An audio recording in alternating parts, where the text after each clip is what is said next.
इंडेक divine channel पे आप सभी का स्वागत है। आज हम आपको जो कहानी बताने जा रहे हैं वो एक भक्त और भगवान की मधुर संबंध की है। किस प्रकार एक भक्त की हट के चलते भगवान को देना पड़ा उसके मनवांछित रूप में दर्शन। चलिए बताते हैं, मगर इसके आगे अगर आपने इस चैनल को सब्सक्राइब नहीं किया है तो सब्सक्राइब कीजिए। तो चलिए शुरू करते हैं हमारे आज की कहानी। दोस्तों, ये कहानी परम वैष्णव श्री राम भक्त गोस्वामी प्रभु तुलसीदास जी और भगवान जगन्नाथ जी के हैं। एक बार की बात है जब तुलसीदास जी अपने इष्ट देव का दर्शन करने श्री जगन्नाथपुरी गए थे। जगन्नाथ मंदिर में भक्तों की भीड़ बहुत थी। ये देखकर तुलसीदास जी प्रसन्न मन से मंदिर में गए। तुलसीदास जी ने जैसे ही भगवान जगन्नाथ जी के दर्शन किए वे निराश हो गए और उन्होंने विचार किया कि यह हस्तपादविहीन देव कदापि हमारा इष्ट नहीं हो सकता है। और वे मंदिर से तुरंत बाहर निकल गए और मंदिर से थोड़ी ही दूर एक वृक्ष के नीचे जाकर बैठ गए। तुलसीदास जी अपने मन में विचार करने लगे कि मेरा इतनी दूर आना व्यर्थ हुआ। वे सोचते हैं कि क्या गोलाकार नेत्रों वाला तथा हस्तपादविहीन दारुदेव मेरा राम हो सकता है? कदापि नहीं। रात्रि हो गई थी। वे उसी वृक्ष के नीचे थके मांदे भूखे प्यासे बैठे रहे। भूख से उनका अंग टूट रहा था। अचानक ही एक आहट हुई तो उनका ध्यान उधर गया और उसे सुनने लगे। तभी उन्होंने देखा एक बालक हाथों में थाली लिए पुकार रहा था, अरे बाबा, तुलसीदास कौन है? तभी तुलसीदास जी उठते हुए बोले, हाँ भाई, मैं ही हूँ तुलसीदास, बताए क्या काम है? बालक ने कहा, अरे आप यहाँ हैं, मैं बहुत देर से आपको ही खोज रहा हूँ। अपने हाथ को आगे बढ़ाते हुए बालक ने कहा, लीजिए, मैं जगन्नाथ जी ने आपके लिए प्रसाद भेजा है। तुलसीदास बोले, कृपया करके आप इसे वापस ले जाएं।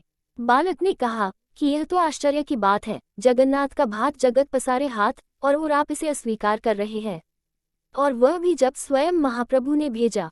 इसका क्या कारण है? तुलसीदास जी ने कहा, अरे भाई, मैं बिना अपने इष्टदेव को भोग लगाए कुछ ग्रहण नहीं करता हूँ, और फिर यह जगन्नाथ का झूठा प्रसाद जिसे मैं अपने इष्टदेव को समर्पित न कर सकूं, यह मेरे लिए किस काम का है? तुलसीदास बोले, कृपया करके आप इसे वापस ले जाएं। तभी बालक ने मुस्कुराते हुए कहा, बाबा, ये प्रसाद आपके इष्ट ने ही भेजा है, तो आप इसे ग्रहण कर सकते हैं। तुलसीदास ने बालक से कहा, ये हस्तपादविहीन दारुमूर्ति मेरा इष्ट नहीं हो सकता है, यह मेरे राम कभी नहीं हो सकते हैं। बालक ने तुलसीदास जी से कहा कि श्री रामचरितमानस में तो आपने अपने इष्टदेव के इसी रूप का वर्णन किया है। बिनु पद चलाई सुनी बिनु काना, कर बिनु कर्म करी विधि नाना, आनंद रहित सकल रस भोगी, बिनु बानी बक्ता बर जोगी। बालक के ऐसा जवाब देने के बाद तुलसीदास की भाव भंगिमा देखने लायक थी।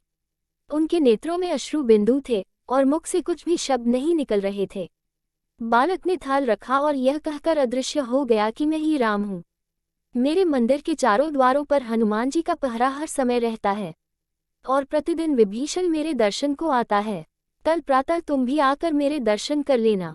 बालक अर्थात राम जी के जाने के बाद तुलसीदास जी ने बड़े प्रेम से वह प्रसाद ग्रहण किया और प्रातःकाल उठकर मंदिर गए।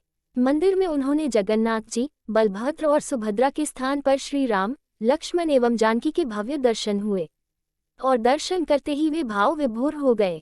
इस प्रकार तुलसीदास जी को श्री राम के दर्शन हुए और भगवान ने एक भक्त की इच्छा को पूरी किया। तुलसीदास जी जिस स्थान पर वह रात्रि व्यतीत की थी, उस स्थान को आज तुलसी चौरा नाम से जाना जाता है। वहां पर तुलसीदास जी की पीठ बड़चता मठ के रूप में प्रतिष्ठित की गई है। जगन्नाथ जी के दर्शन करने वाला हर व्यक्ति तुलसी चौरा के दर्शन भी करता है। दोस्तों, आज की कहानी यहीं तक। इसी प्रकार सनातन पौराणिक गाथा और ऐतिहासिक कहानियों को जानने के लिए चैनल को सब्सक्राइब करके हमारे साथ बने रहिए। धन्यवाद।